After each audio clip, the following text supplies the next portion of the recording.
Hello everyone, welcome to my YouTube channel Rohit Singh chemistry classes. तो जैसा कि हम फार्मास्यूटिकल एनालिसिस का यूनिट 1 देख रहे थे, इसमें हम लोग लेक्चर 1 में इंट्रोडक्शन देख चुके हैं, लेक्चर 2 में मेथड ऑफ क्वांटिटेटिव एनालिसिस देख चुके हैं। आज हम बहुत ही इंपॉर्टेंट टॉपिक देखने वाले हैं, मेथड ऑफ एक्सप्रेसिंग कंसंट्रेशन। तो अब एनालिसिस में कंसंट्रेशन का इंपॉर्टेंस बहुत ज्यादा हो जाता है। यानी कि अगर आपको कोई भी एनालिसिस करनी है, किसी भी सब्सटेंस की एनालिसिस करनी है, तो आपको उसका सोल्यूशन बनाना होगा और सोल्यूशन बनाने के बाद ही आप उसकी एनालिसिस कर सकते हैं। जैसा कि मैंने आपको लास्ट टाइम बताया कि अगर आपको फिजिको-केमिकल मेथड करना है या केमिकल मेथड करना है या बायोलॉजिकल मेथड करना है या माइक्रोबायोलॉजिकल, आप सबसे पहले क्या करेंगे, किसी एक कंसंट्रेशन का सोल्यूशन बनाएंगे, चाहे वो नोन कंसंट्रेशन हो या अननोन कंसंट्रेशन हो।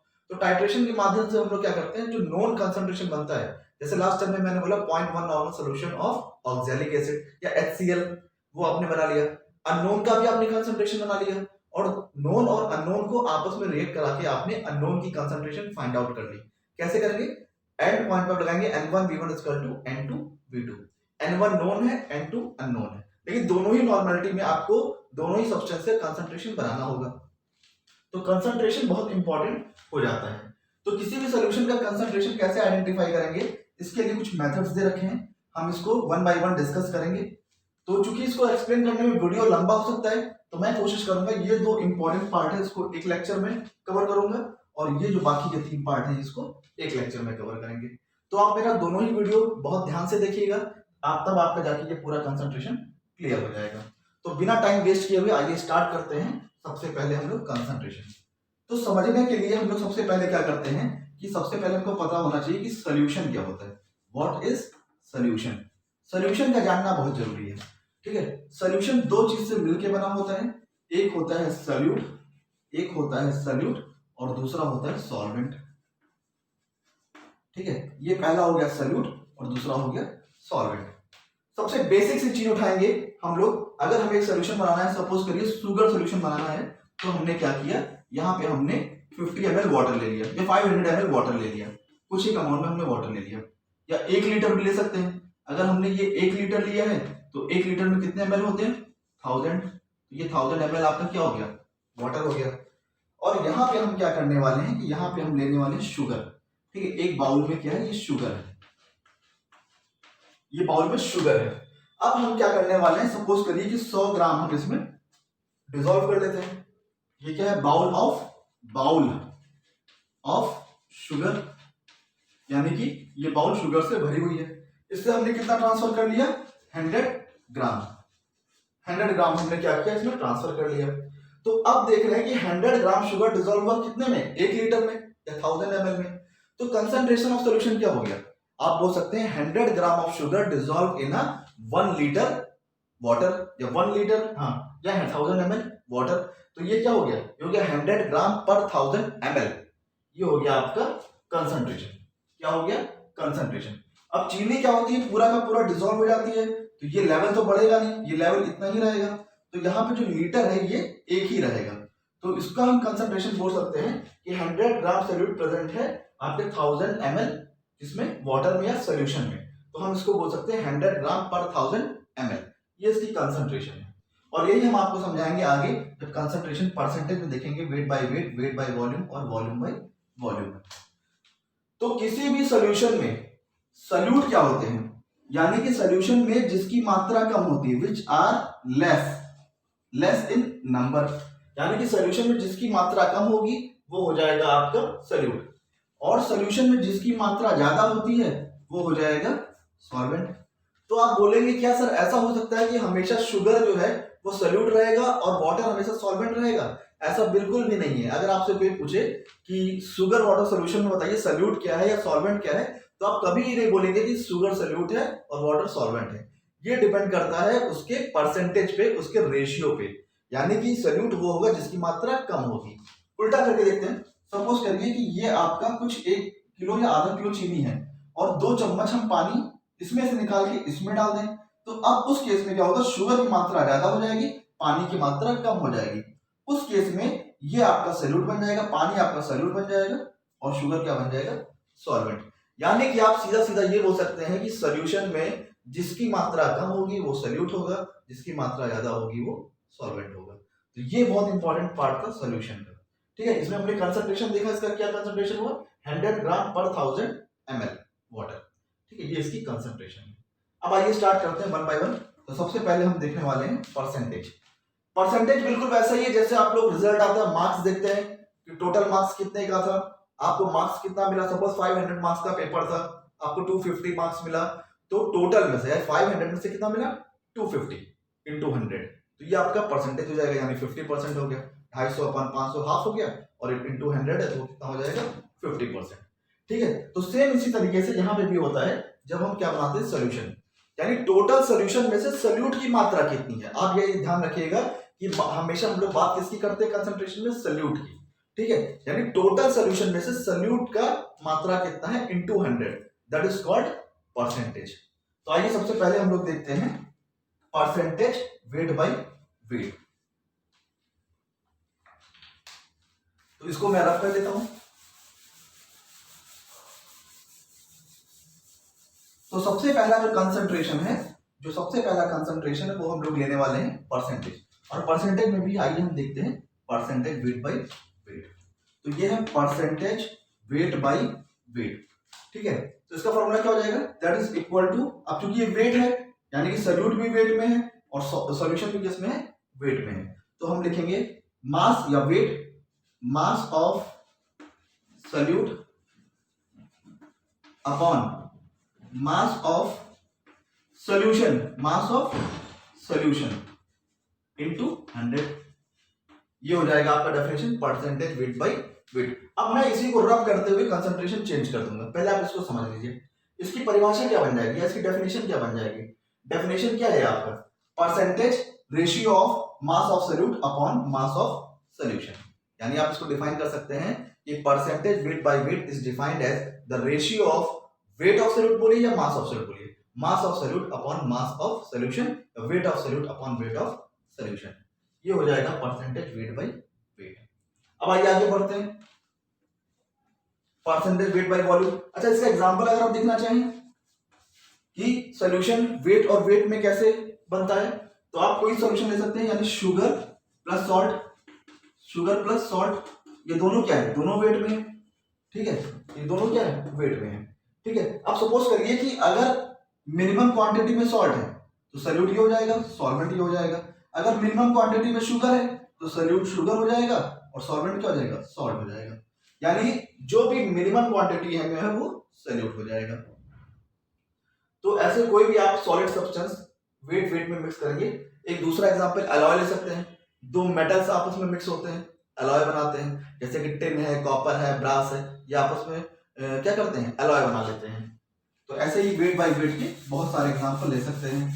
सैंड वाटर, सैंड और सॉल्ट ले सकते हैं, सैंड शुगर ले सकते हैं, ऐसे कोई भी चीजें आपस में मिक्स कर सकते हैं। दूसरा हम लोग देखते हैं percentage weight by volume, percentage weight by volume. अब देखिए ऊपर जो सोल्यूट है ये तो वेट में है, लेकिन जो सोल्यूशन आएगा वो किस में है, वॉल्यूम में है। तो इसको कैसे डिफाइन करेंगे, इसको डिफाइन करेंगे हम लोग वेट ऑफ सोल्यूट या mass of solute upon volume of solution, volume of solution into 100, क्योंकि परसेंटेज में है तो ये क्या रहेगा इनटू 100। परसेंटेज हमेशा इनटू 100 में लेते हैं। ठीक है, एग्जांपल शुगर, जो अभी मैंने आपको समझाया, in water, sugar dissolve in water. ठीक है, तो अब मास ऑफ सोल्यूट जो भी आप ले रहे हैं कितने वॉल्यूम में डिसॉल्व कर रहे हैं। सपोज करिए कि मैं क्वेश्चन दे रहा हूं कि अगर 20 ग्राम शुगर डिसॉल्व हो रहा है कितने में, 100 ml वाटर में, तो परसेंटेज कितना होगा निकाल लीजिए। तो आप रखेंगे मास of solute that is 20 gram, volume of solution कितना है दैट इज 100 ml, ये हो गया 100 इंटू 100, ये परसेंटेज का है। तो 100 से 100 कट गया तो परसेंटेज कितना हो गया 20%, दैट इज 20%। तो ये हो गया वेट बाय वॉल्यूम। अब ऐसे ही हम लोग देख लेते हैं वॉल्यूम बाय वॉल्यूम, तीसरा पार्ट वॉल्यूम बाय वॉल्यूम। तो वॉल्यूम बाय वॉल्यूम में बस क्या करना है, अब यहाँ लिक्विड लिक्विड का मिक्स होगा। आपने पहले में देखा सॉलिड सॉलिड मिक्स हो रहा था, दूसरे में देखा सॉलिड इन लिक्विड हुआ। अब चूंकि वॉल्यूम बाय वॉल्यूम है तो लिक्विड लिक्विड में होगा, यानी वॉल्यूम ऑफ सॉल्यूट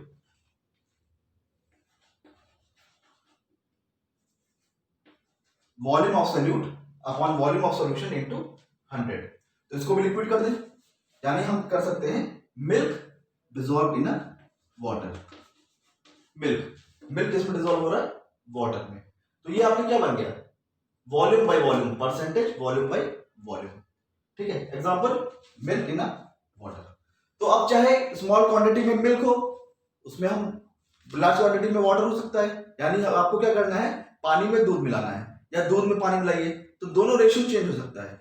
या ethyl alcohol and water, alcohol and water का भी कंसंट्रेशन, किसी किसी कंसंट्रेशन में अल्कोहल ज्यादा हो सकता है, किसी किसी कंसंट्रेशन में वाटर ज्यादा हो सकता है। तो यानी कि ये जो लिक्विड लिक्विड आपस में रिएक्ट करके बनाते हैं वो हो जाता है आपका वॉल्यूम इन वॉल्यूम। तो ये हमारा पार्ट कंप्लीट हो गया, दैट इज परसेंटेज। अब आइए आगे बढ़ते हैं हम लोग मोलैरिटी में।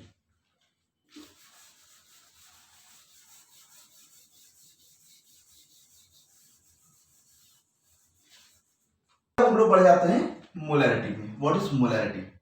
तो मोलैरिटी देखने के लिए आपको सबसे पहले क्या देखना होगा? मोल कॉन्सेप्ट आपको समझना होगा। मोलैरिटी में क्या होता है कि यहाँ पे हम लोग मास की बात नहीं करते हैं, जैसे कि हम लोग परसेंटेज में मास की बात करते हैं, मास of solute upon mass of solution into 100। यहाँ हम लोग मास की बात नहीं करते हैं, यहाँ हम लोग बात करते हैं मोल्स। ठीक है, तो ये आप बोल सकते हैं moles of solute present in a volume of solution in a litre, यानी 1 लीटर के सॉल्यूशन में कितने मोल्स ऑफ सॉल्यूट प्रेजेंट हैं। तो आप देख रहे हैं कि टोटल में से आपको समझ क्या नहीं आ रहा, सिर्फ मोल नहीं समझ आ रहा कि मोल क्या होता है। तो सबसे पहले हम लोग मोल समझ लेते हैं, व्हाट इज मोल। तो मोल कॉन्सेप्ट के अकॉर्डिंग मोल क्या होता है? ठीक है, अगर हम बात करें इन टर्म्स ऑफ मास या हम बात करें in terms of number of particle, तो ज्यादातर हम लोग को जरूरत पड़ती है इन टर्म्स ऑफ मास। तो मोल समझ लेते हैं क्या होता है। Mole is defined as the given mass of solute, किसका? सॉल्यूट का। Given mass of solute divided by molecular mass, divided by molecular mass, यानी किसी भी सॉल्यूट का या किसी भी कंपाउंड का गिवन मास कितना है, अगर उससे आप उसके मॉलिक्यूलर मास को क्या करें, डिवाइड कर दें, तो आपको मिल जाएगा मोल। ठीक है, अब ये देखना होगा कि मॉलिक्यूलर मास होता क्या है। तो मॉलिक्यूलर मास या एटॉमिक मास कैसे कैलकुलेट करते हैं, आइए हम लोग उसको देख लेते हैं। तो सपोज करिए कोई छोटा सा एक एलिमेंट है हाइड्रोजन, इसका आपको निकालना है एटॉमिक मास। तो आप देखते हैं कि ये ऐसे लिखा रहता है, तो जो आपका ये नीचे बॉटम साइड पे लिखा रहता है इसका मतलब होता है एटॉमिक नंबर। इसका मतलब क्या होता है? Atomic number. और जो ऊपर लिखा होता है इसका मतलब होता है atomic mass. Atomic mass, atomic number क्या होता है? That is equal to number of electron या नंबर ऑफ प्रोटॉन। यानी कि जो एटॉमिक नंबर होता है वो इलेक्ट्रॉनों की संख्या होती है, उस एलिमेंट में कितने इलेक्ट्रॉन हैं, और जितने इलेक्ट्रॉन होते हैं उतने ही प्रोटॉन होते हैं। इलेक्ट्रॉन आपका नेगेटिव चार्ज पार्टिकल हो गया और प्रोटॉन आपका पॉजिटिव हो गया। इसीलिए एटम क्या होता है? इलेक्ट्रिकली न्यूट्रल होता है। क्यों? क्योंकि जितने इलेक्ट्रॉन होते हैं उतने ही प्रोटॉन होते हैं। तो मास नंबर में क्या होता है? मास नंबर में क्या होता है? न्यूक्लियस के अंदर जो प्रेजेंट होगा उसका सम होता है। तो न्यूक्लियस के अंदर क्या होता है? Proton plus neutron. ठीक है, तो ये हो गया इसका एटॉमिक मास। तो मॉलिक्यूलर मास में क्या होगा? अब जैसे एटॉमिक मास होता है वैसे हम लोग मॉलिक्यूलर मास कैलकुलेट करते हैं। देख लेते हैं कंपाउंड से, इसको मैं पहले रब कर दूं। सपोज करिए छोटा सा हम कंपाउंड ले लेते हैं वाटर, जैसे मैं अभी आपको समझा रहा था वाटर। ठीक है, तो ये तो कंपाउंड है, ये एलिमेंट तो है नहीं, तो इसका एटॉमिक मास नहीं निकलेगा। इसका क्या निकलेगा? Molecular mass. मॉलिक्यूल से कंपाउंड्स का मॉलिक्यूलर मास निकलता है। तो सबसे पहले हम क्या करेंगे? एटॉमिक मास किसका?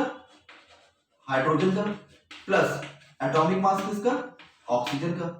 तो यहाँ पे दो आपके हाइड्रोजन है, तो ये 2 into H plus 1 into oxygen.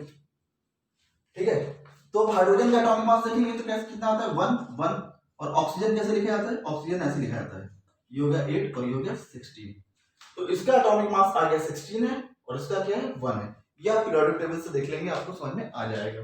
ये गिवन रहता है। जो भी बेसिकली एटॉमिक नंबर होता है या तो उसका डबल होता है या डबल से ज्यादा होता है। ठीक है, तो आपने यहाँ पे सबकी वैल्यू रख दी। ये 2 है, ये एटॉमिक मास कितना है? इसका 1 है, ये 1 हो गया, प्लस ये 1 एक ऑक्सीजन एटम है, लेकिन एक का एटॉमिक मास कितना है? 16। तो अब जोड़ लीजिए कितना हो गया टोटल? ये हो गया 2 1 2 plus 16 that is equal to 18। तो ये आपने निकाल लिया मॉलिक्यूलर मास किसका, वाटर का। ऐसे हम एक कंपाउंड और देख लेते हैं आपकी सहूलियत के लिए, कार्बन डाइऑक्साइड CO2।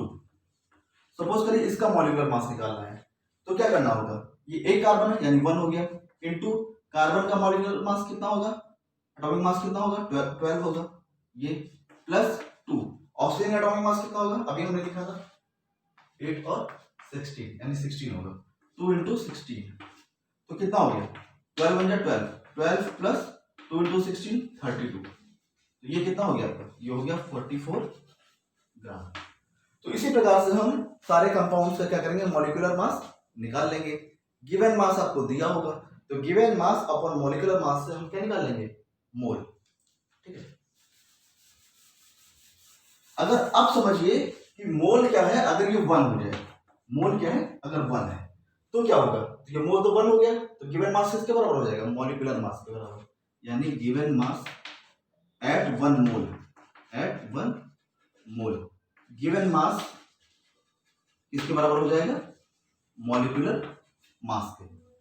ठीक है, तो यानी कि अगर आपसे कोई बोले कि 18 ग्राम वाटर का आप मोल निकालिए तो कितना होगा, 1 मोल। क्यों, क्योंकि 18 ग्राम गिवन मास हो गया और 18 ग्राम ही क्या है आपका मॉलिक्यूलर मास।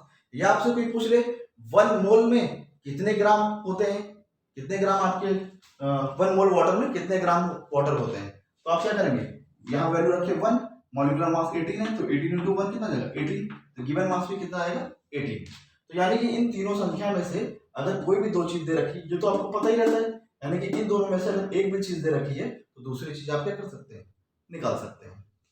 तो ये कॉन्सेप्ट हो गया आपका मोल का। एक तो कॉन्सेप्ट हो गया मास के टर्म में, और दूसरा कॉन्सेप्ट है आपका नंबर ऑफ पार्टिकल्स के टर्म में। तो मोल की दूसरी डेफिनेशन है given particle upon Avogadro number, ये क्या होगा, that is n upon n। ठीक है, मोल, ये मोल की दूसरी डेफिनेशन है। तो नंबर ऑफ पार्टिकल क्या होगा, नंबर ऑफ पार्टिकल गिवन होगा, या आप इसको फाइंड आउट करना होगा। ये आपको पता रहेगा, ये कांस्टेंट है, ये कितना होता है 6.022 इंटू 10 टू द पावर 23। ये हो गया अवोगाड्रो नंबर। तो यानी कि अगर मोल 1 होगा, किसी कंडीशन में अगर मोल क्या हो गया 1 हो गया, तो n किसके बराबर हो जाएगा, n बराबर हो जाएगा Na के, यानी जो नंबर ऑफ पार्टिकल होगा वो किसके बराबर हो जाएगा, अवोगाड्रो नंबर के बराबर, यानी कितने पार्टिकल। ठीक है, अब वो पार्टिकल आपका चाहे एटम्स हो, मॉलिक्यूल्स हो, आयंस हो, एनायंस हो, कैटायंस हो, जो भी हो। ठीक है, तो नंबर ऑफ पार्टिकल हम निकालते हैं n अपॉन Na से, और इसके पहले जो मैंने आपको बताया वो होता है given mass upon molecular mass से हम फाइंड आउट करते हैं मोल। अब देखते हैं इसकी मोलैरिटी में क्या यूटिलिटी है, तो इसकी हम यूटिलिटी चेक कर लेते हैं मोलैरिटी में। तो मोलैरिटी का फॉर्मूला हो जाएगा MR से डिनोट करते हैं, molarity is equal two moles of solute. अभी हमने मास नहीं लिखा, हमने क्या लिखा मोल्स, तो ये हो गया moles of solute upon volume of solution. ठीक है, अगर लीटर में है तब तो ये डेफिनेशन हो जाएगी। ठीक है, तो अब डेफिनेशन बनाइए।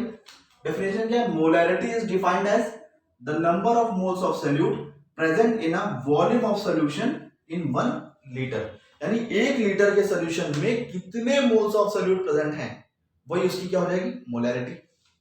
ठीक है, और अगर लीटर में नहीं है, ज्यादातर ml में रहता है क्वांटिटी, तो क्या हो जाएगा, ये इंटू 1000, एक फैक्टर 1000 से मल्टीप्लाई हो जाएगा, क्योंकि 1 लीटर में कितने ml होते हैं, 1000 ml। तो ये फॉर्मूला भी आ सकता है। ठीक है, this is the formula of molarity. तो जब न्यूमेरिकल लगवाएंगे तब आपको इसको और इसका एप्लीकेशन बता देंगे। अगर सपोज करिए कि आपको किसी क्वांटिटी वेट में दे रखी है, ग्राम में दे रखी है, तो सबसे पहले क्या करिए, मोल कैलकुलेट कर लीजिए कि मोल कितना होगा। ठीक है, जब मोल निकल आएगा फिर हम मोल को यहाँ पुट कर देंगे, वॉल्यूम दिया होगा और उससे हम फाइंड आउट कर लेंगे मोलैरिटी। तो यहाँ पे आपने देख लिया परसेंटेज में जो फैक्टर था वो इंटू 100 था, और मोलैरिटी में जो फैक्टर आया वो इंटू 1000 है। और दूसरा डिफरेंस क्या है, परसेंटेज में हम मास ऑफ सॉल्यूट लेते थे और वहीं मोलैरिटी में हम क्या लेते हैं, मोल्स ऑफ सॉल्यूट। तो ये डिफरेंस है परसेंटेज और मोलैरिटी में। अब मोल की बात हम जब मोलैरिटी में करेंगे वहां भी मोल की बात करेंगे, जब नॉर्मेलिटी की बात करेंगे तो वहां ग्राम इक्विवेलेंट की बात करेंगे। यानी कि जो जनरली मास होता है वो सिर्फ और सिर्फ परसेंटेज में यूज हो रहा है, बाकी जगह पे हम डायरेक्टली मास यूज नहीं करते हैं। तो ये था कॉन्सेप्ट कंसंट्रेशन का, जिसमें हमने परसेंटेज के फॉर्म में देखा और मोलैरिटी के फॉर्म में देखा। अब हमको क्या देखना है, आगे के 3 फैक्टर, ये molarity, normality and mole fraction. तो ये मैं नेक्स्ट वीडियो में कंटिन्यू करूंगा। Till then bye bye.